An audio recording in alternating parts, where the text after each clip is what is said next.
We're here because you've been stealing from the company you claim to love.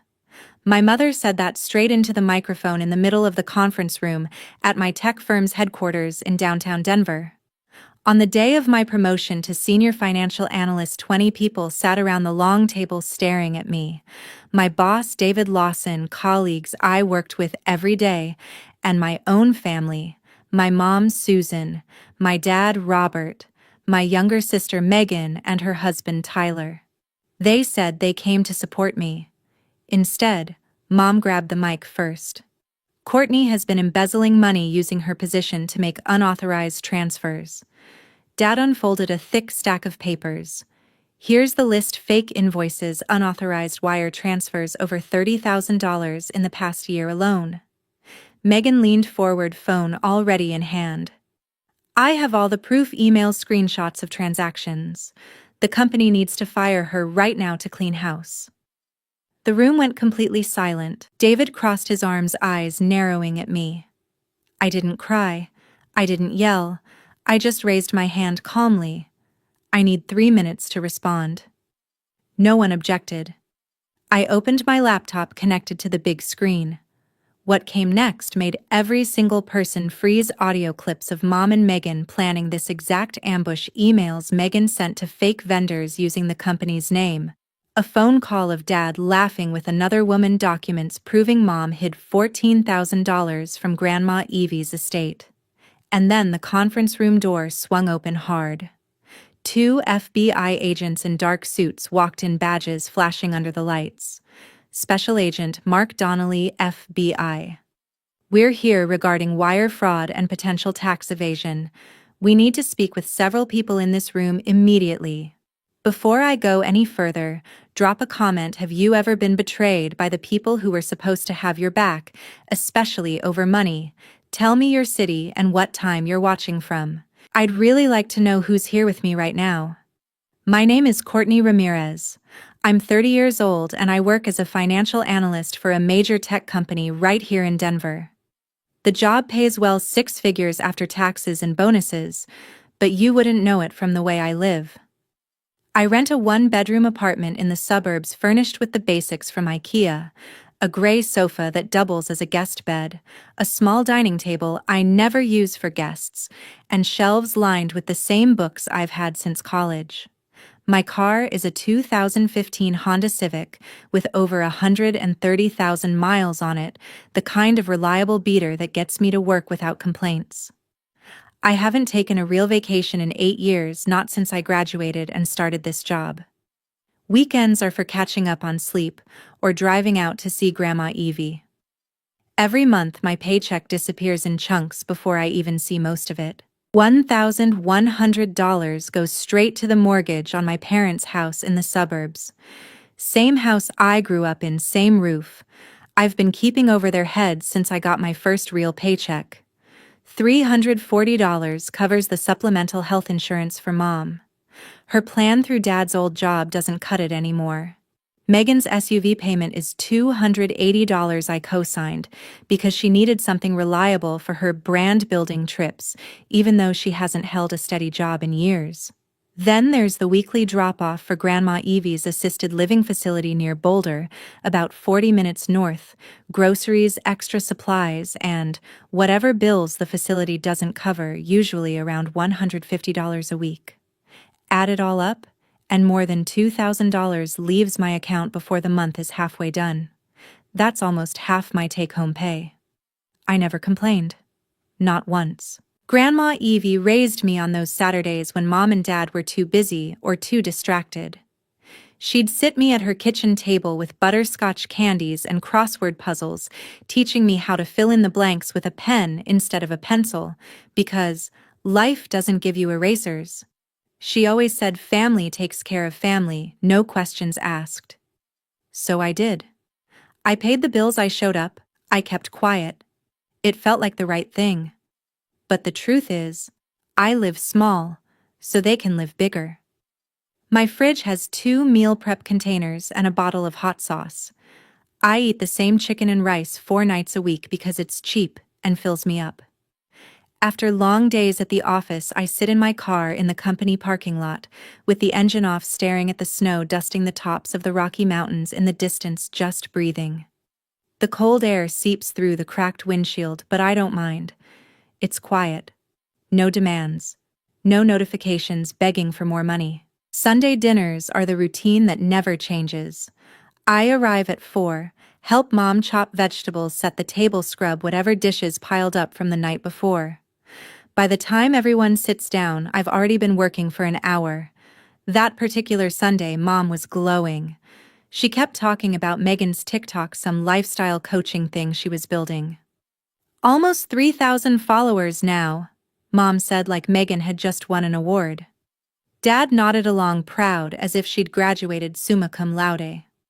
I waited for a break in the conversation. I got a raise last month, I said. More responsibility on projects too. Mom reached for the bread basket. That's nice, honey. Can you grab the salad from the fridge? Megan showed up 45 minutes late, carrying a cheap bottle of wine like it was a grand gesture. Mom hugged her at the door. I'd been there since 4. No hug for me. Megan sat across from me, flipping her hair, and I noticed the silver earrings, simple hoops with a vintage setting. I'd seen that exact style before. Those are pretty, I said. They look like Grandma Evie's.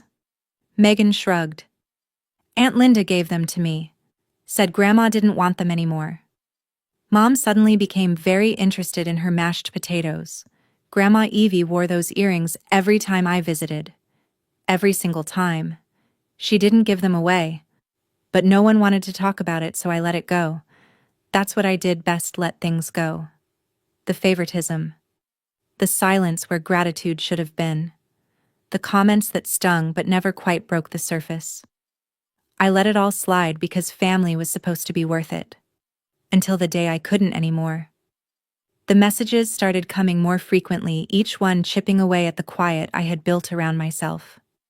Late on a Friday, after a long shift, my phone lit up with Mom's name. Courtney, the gas bill came in high this month. Can you send $500? I transferred it without replying. Dad followed with a photo of a plumbing invoice. No words, just the numbers staring back at me. Then Megan texted, Sis, I need $600 for a networking trip to LA. It's huge for my brand. I sent it all. By the end of the month, my account balance looked thinner than ever, more than half gone before rent even hit. I started paying closer attention. At the next family gathering, Megan walked in with a new designer handbag slung over her shoulder, the kind that costs more than a month's car payment. Mom and Dad beamed like she'd just landed a major deal. When I asked if she'd finished paying off her SUV, she waved it off. Don't worry about it, sis. You've got the big salary. Mom jumped in quickly. Courtney, don't be so calculating.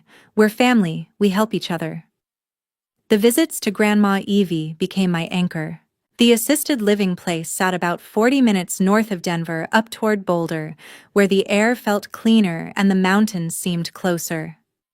I'd drive out on weekends, park in the lot, and walk the quiet hallways to her room. She always sat by the window in her wheelchair, working a crossword puzzle with a pen, never pencil, because mistakes in life weren't erasable. The room smelled like lavender lotion and old paperbacks stacked on the shelf. We'd share butterscotch candies from the tin she kept on the side table and watch reruns of Wheel of Fortune together. She'd tell stories about Grandpa, how he fixed everything with duct tape and patience. One afternoon, she looked up from the puzzle and asked, Have you seen my pearl bracelet? Aunt Linda said she was taking it to the jeweler for cleaning, but it's been 2 months. I swallowed hard. I knew that bracelet, simple pearls on a vintage clasp worth more than $800 if you sold it right.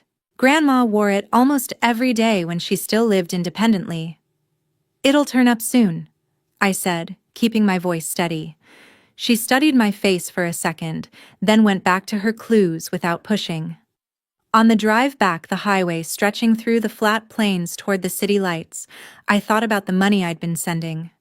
7 years of mortgage payments on the house, supplemental insurance for Mom, Megan's car note, the weekly extras for Grandma's care. Meanwhile, I packed lunches in plastic containers, drove a car with a cracked windshield, and hadn't bought anything new in years. The math didn't add up anymore. Then came the night that changed everything. I stopped by the house to pick up a jacket I'd left behind the previous weekend. The back door was unlocked as always. I stepped inside quietly. The kitchen light was on, and voices drifted from the living room, Mom and Megan. I almost called out. Then I heard my name. Mom's voice was calm, organized, like she was planning a grocery list. "We do it on the day of her promotion meeting. Everyone will be there, her boss, coworkers. We sit her down, lay out the accusations, show the evidence Megan gathered. The company will fire her on the spot." Megan laughed softly. "I'll record the whole thing. Raw family drama like this. It's perfect content for my page." Mom didn't miss a beat. "She won't stop paying. She's been covering everything for 8 years.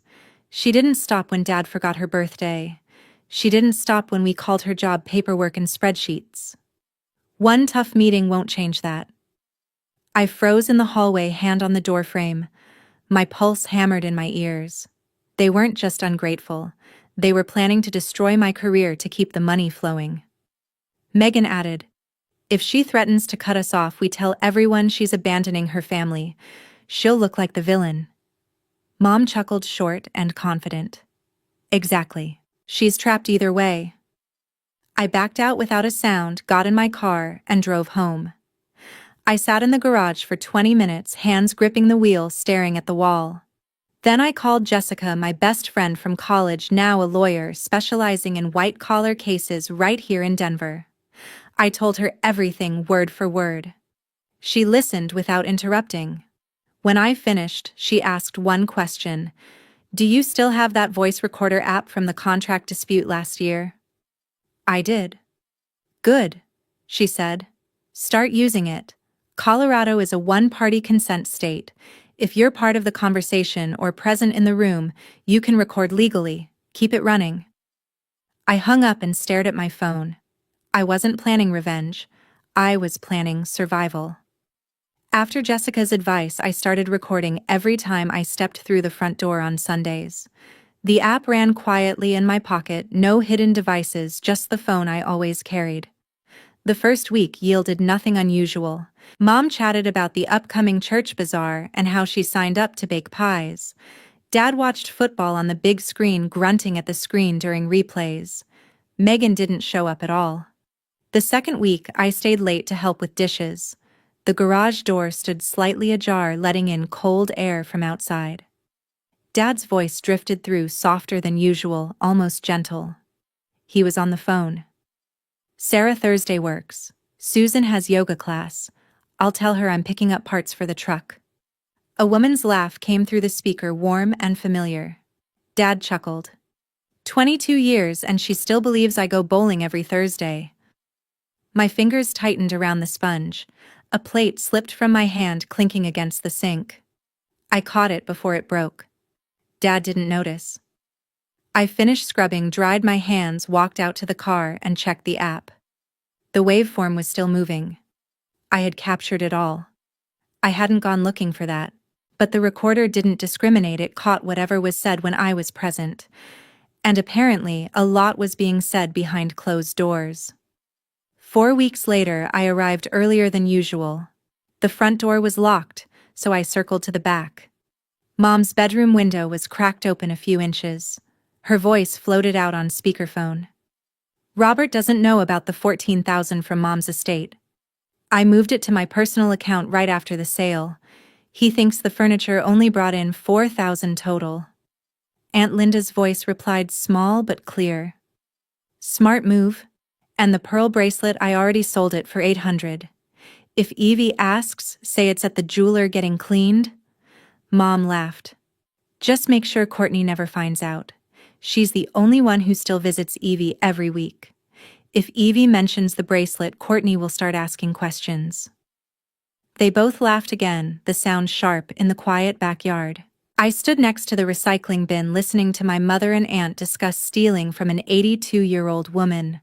$14,000 that was 7 months of mortgage payments I'd made, thinking it kept a roof over their heads. They weren't struggling. Mom had tucked away money from Grandma Evie's things while I ate cold leftovers and patched my cracked windshield. Now I had 2 secrets saved on my phone. 6 weeks remained until the promotion meeting. I kept showing up for Sunday dinners, smiling through the door, helping in the kitchen, acting like nothing had changed. I'd been doing that for years. The following Sunday, Tyler didn't come. He was pulling overtime at a construction site on the edge of town running electrical wire in the freezing Denver wind. Megan had 2 glasses of wine by the time the main course hit the table. She leaned toward Mom across the table, voice low, but carrying in the small dining room. Tyler's useless. Can't fix a leaky faucet. Can't get promoted. I married a man who's peaked at 35. Mom didn't flinch. You could have done better, honey. Megan drained her glass. I keep thinking if I hadn't gotten pregnant that first year, I would have walked away. I sat at the other end, cutting my chicken invisible. 40 minutes later, we cleared plates. Megan stepped into the hallway with her phone to her ear. Her tone shifted completely sweet, warm. Hey babe, miss you. Save me some leftovers. Okay. You're the best thing in my life. She hung up, walked back to the kitchen and poured a 3rd glass. I looked at my sister. The woman who'd just called her husband useless wished she'd never married him, and then told him he was everything to her. Tyler was out there in the cold right now, stringing wire through drywall because he wanted to provide for the person who despised him behind his back. Everyone in that house wore a mask. I was the only one who hadn't. Not anymore. Jessica and I met at a small coffee shop a few blocks from her office, light snow falling outside the window. She laid out the plan on a napkin, numbering the steps with her pen. First, you walk in like it's any other meeting. Smile, greet people, act normal. Second, let them talk all the way through. Don't interrupt, don't argue. Third, when they're done, ask once calmly, can we discuss this privately, just family? If they refuse, 4th step, you play the evidence. She paused, looking at me steadily. Colorado is one-party consent. You were present for every conversation you recorded. It's legal. The fallout is social, not criminal. No one goes to jail, but no one hides either. I had 4 files saved in a folder labeled Insurance. The first captured Dad's call with Sarah, his voice loose and light. The second was Mom and Aunt Linda discussing the $14,000 from Grandma Evie's estate and the pearl bracelet sale. The third held Megan's wine-fueled complaints about Tyler, followed by her sweet phone call to him. The fourth was the planning session, Mom and Megan laying out the promotion ambush, confident I'd never stop paying. I backed everything up to the cloud and emailed copies to Jessica right there at the table. She reached into her bag and slid a small USB drive across to me. Back up in case your laptop acts up. It connects to the conference room screen in 3 seconds. I've tested it. Clear audio even from the back of the room. I picked it up, turning it over in my hand. It looked ordinary, just a black stick of plastic. But in a few days, it might be the loudest thing in that meeting. The weekend before the promotion, I drove out to see Grandma Evie again. She was in her usual spot by the window, wheelchair turned toward the light pen scratching across the crossword grid. The room smelled faintly of lavender lotion and the old books on her shelf. We shared butterscotch candies from the tin and watched a rerun of Wheel of Fortune. During a commercial, she asked, "Big promotion meeting coming up. Your family coming to support?" I nodded. "They said they'd be there." She adjusted her glasses. "I hope they're kind about it." She took my hand, her skin thin but her grip firm. "The women in our family are loud, but the strong ones stay quiet." Then casually she asked about the pearl bracelet again. "Aunt Linda was supposed to bring it back last month. Haven't seen it." I swallowed. I knew it had been sold. "I'm sure it'll turn up," I said. She studied my face, didn't push. When I left, she texted me from the phone I'd bought her last Christmas, full of typos. "Whatever they do at that meeting, remember who raised you on Saturdays. I am proud of you always." Friday night before the meeting, Jessica showed up at my apartment with Mexican takeout tacos and rice in foil containers. We ate on the couch, the one piece of furniture I actually liked, and went over the logistics one more time. She held up the USB. Connects in 3 seconds. I tested it at my office, clear from across the room. Keep it in your pocket top unzipped if you need quick access. I practiced plugging it into my laptop. She watched me closely. One last thing. Once you hit play, you can't take it back. Dad's calls with Sarah, Mom hiding the inheritance money, Megan trashing Tyler, then calling him perfect. The whole plan to sabotage your promotion, all of it out in the open in front of your boss and coworkers. There's no version of tomorrow where things go back to normal. I stared at the USB. Normal is me paying their bills while they plan to ruin me. Normal is my sister recording my humiliation for likes. Normal was never good. Jessica nodded slowly. We sat in silence for a minute, the apartment quiet except for the hum of the heater. My phone lay on the coffee table, 4 audio files lined up. Each one a door that only opened one way. I didn't sleep that night. Around 2, I sat on the edge of my bed with the lights off, earbuds and listening to the files one last time. Dad's laugh with Sarah, easy, careless. Mom and Aunt Linda giggling over the hidden money and the sold bracelet. Megan's slurred voice calling Tyler useless, then sweet as honey on the phone. Mom's calm planning. At the promotion meeting, we call her out for embezzlement. If she cries, even better, shows everyone she's weak. I pulled out the earbuds. The streetlight outside threw an orange stripe across the ceiling. My family was building a courtroom in the conference room at work. They'd written the charges, invited the witnesses, rehearsed the testimony. They even had their own camera operator, my sister, ready to capture it all for strangers online. They had no idea the defendant had more to say than anyone wanted to hear. I drove to the company headquarters early that morning, the Denver sky still dark, and the roads slick with fresh snow. My breath fogged the windshield as I pulled into the parking garage. I wore my best business suit, navy blazer, white blouse, slacks that had been pressed the night before, and carried my laptop in one hand, the small USB drive tucked safely in my jacket pocket. The conference room on the 10th floor had already been set up, a long, polished table, a large screen at the front, 20 chairs arranged in neat rows. David Lawson was there when I arrived, checking his notes. He looked up and smiled. "Morning, Courtney. Big day. Congratulations in advance. This promotion is well deserved." I returned the smile, keeping everything steady. Family arrived just before 10. Mom wore her nicest blouse, the cream one she saved for special occasions. Dad had on a tie he rarely used. Megan carried her phone and a small tripod in her bag, ready for whatever she planned to capture.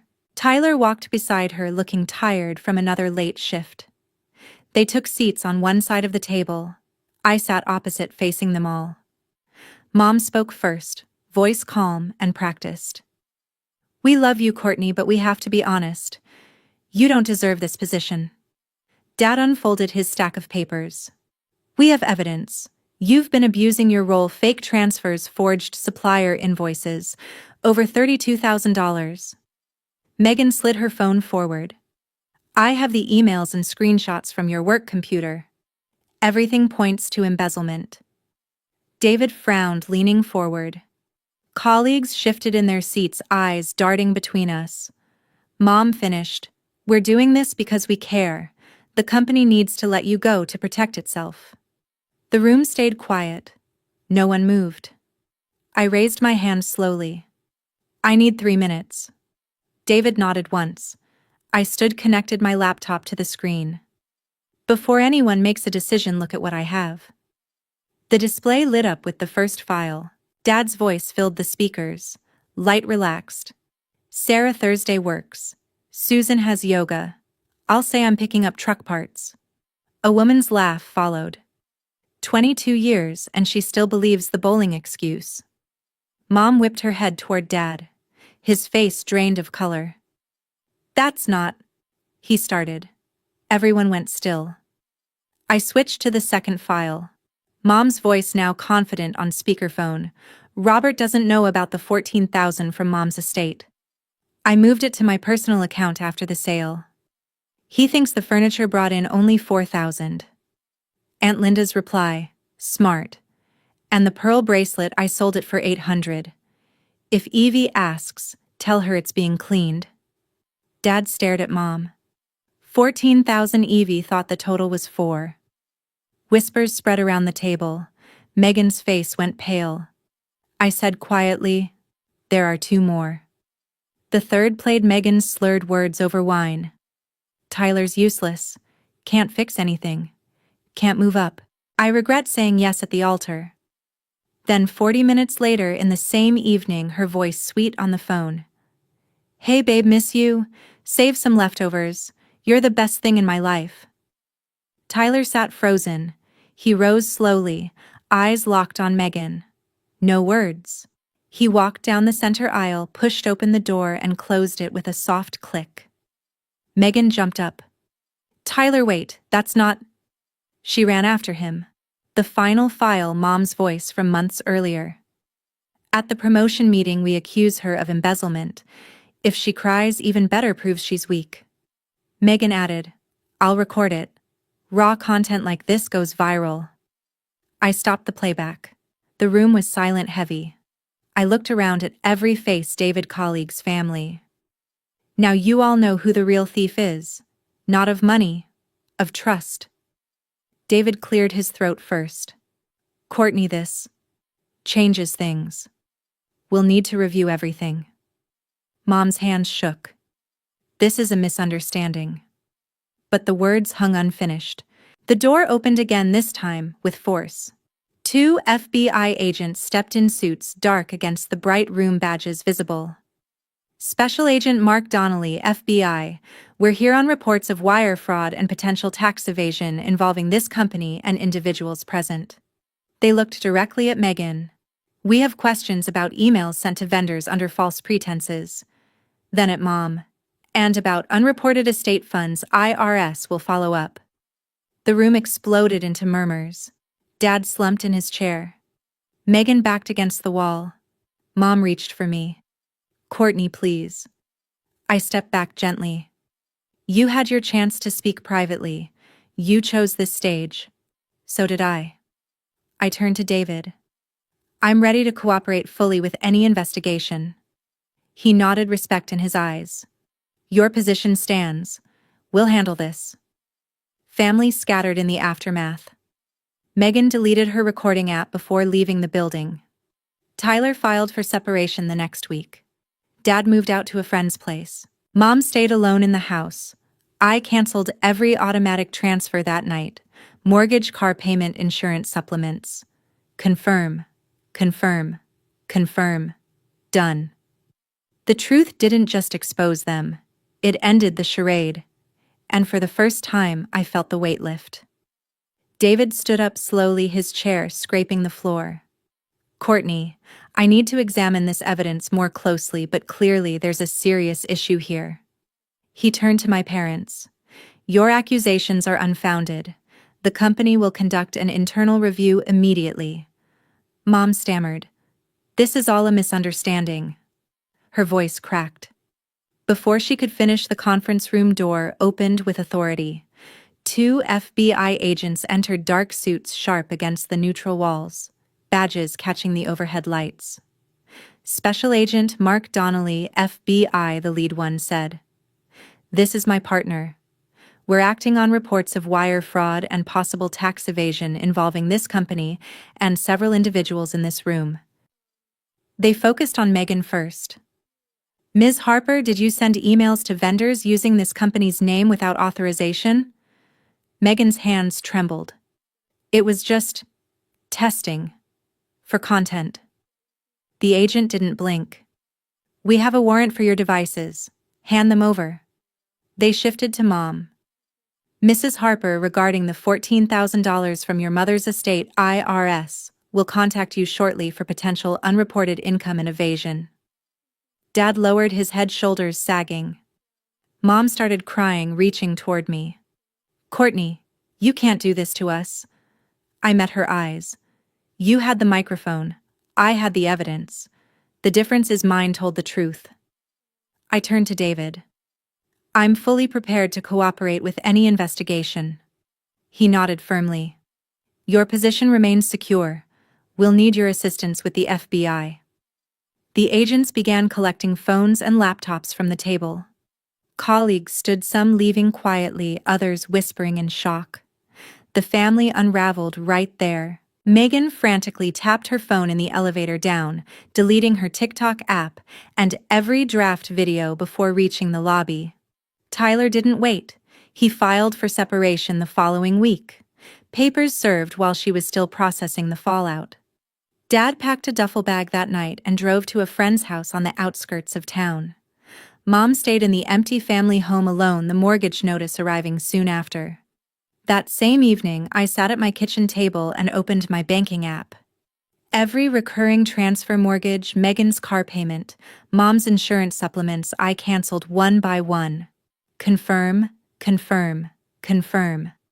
The screen showed 0 pending. For the first time in years, the money stayed mine. The FBI moved quickly. Megan faced charges for wire fraud after investigators traced the fake invoices she sent to vendors impersonating company accounts to divert payments. The amounts weren't huge individually, but the pattern qualified as federal. Mom received an IRS audit notice within days. Unreported estate proceeds triggered red flags on inheritance tax rules. Dad's affair ended abruptly when Sarah's husband learned of the calls. She cut contact completely, leaving him without his Tuesday escape. Aunt Linda became persona non grata in the extended family after word spread about selling Grandma Evie's bracelet, the one item she cherished most. Relatives stopped calling, invitations dried up. I didn't look back. No calls returned. No explanations offered. The silence felt like freedom.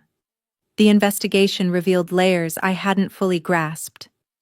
Megan's brand relied on fabricated stories, and the promotion ambush was her attempt to generate viral drama while protecting her own schemes.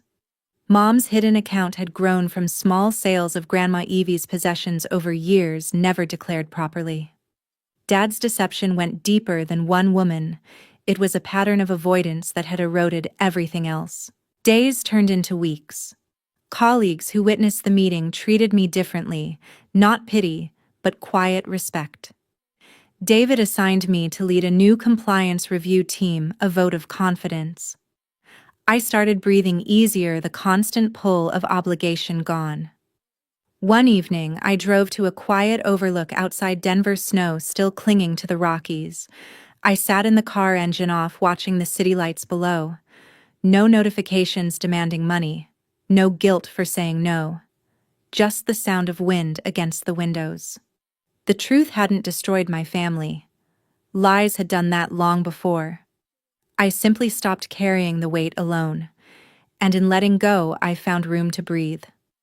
1 year later, I still live in Denver and still work at the same company. David assigned me to lead a new compliance project, more responsibility, more trust.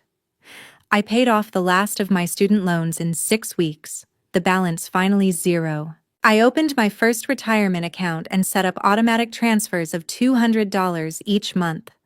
Small steps toward a future that belonged to me. I fixed the cracked windshield on my car. I bought a $5 potted plant from the hardware store and placed it on the kitchen counter right where I used to calculate transfers to family.